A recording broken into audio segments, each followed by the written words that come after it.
there are 200 million people live in Pakistan, and whenever in the West, where you live most of your life, when the word Pakistan comes, it's normally followed by a negative word. Right. And what would your suggestion be for the people living in Pakistan to take actions by using, for example, social media like Facebook and reaching out to their so-called enemy? Right now, Trump just called Pakistan a terrorist country. What should people there do to maybe undo that? Like you as an African American are reaching out to people who call names to African American people. You go and talk to them. What would your advice be to the people who live there? The same thing, because most Americans are ignorant as to foreign people. There is a sense of xenophobia in this country, and we refuse to acknowledge that this country was built upon the backs of immigrants and, of course, Native Americans. Everyone in this country, with the exception of Native Americans, are immigrants of one way or another, or via slavery.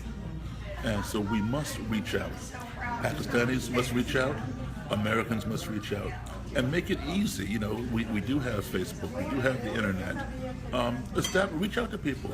Establish, ask questions. Ask questions. And don't be afraid to ask somebody, why do you associate the word terrorism with Pakistan? And they're going to say, oh, well, because, we got bombed, or, whatever thing. It may be accurate, may not be accurate, but it's what they hear over and over again. So then you ask, well, when I hear the word Christian, I associate the Ku Klux Klan. And they're going to say, well, no, not all Christians belong to the Ku Klux Klan. Well, not all Pakistanis belong to terrorists either, So you have to be able to set examples, that make it easy for them to make those analogies and compare. Because, they had people in Pakistan, most of them have not been to the United States. So you say, well, this is the perception we have of Christianity. So are you telling me that we're wrong? Because the Klan claims to be a Christian organization. They even use the cross as their symbol.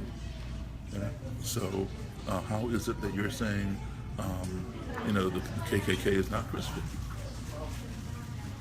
I'm sure there may be some Christians in there, but same thing with Pakistanis, or Muslims, or Jews, or anybody else. We all have our elements of people who are fundamental or radical, and we have our elements of people who are mainstream normal. Thank you, Daryl.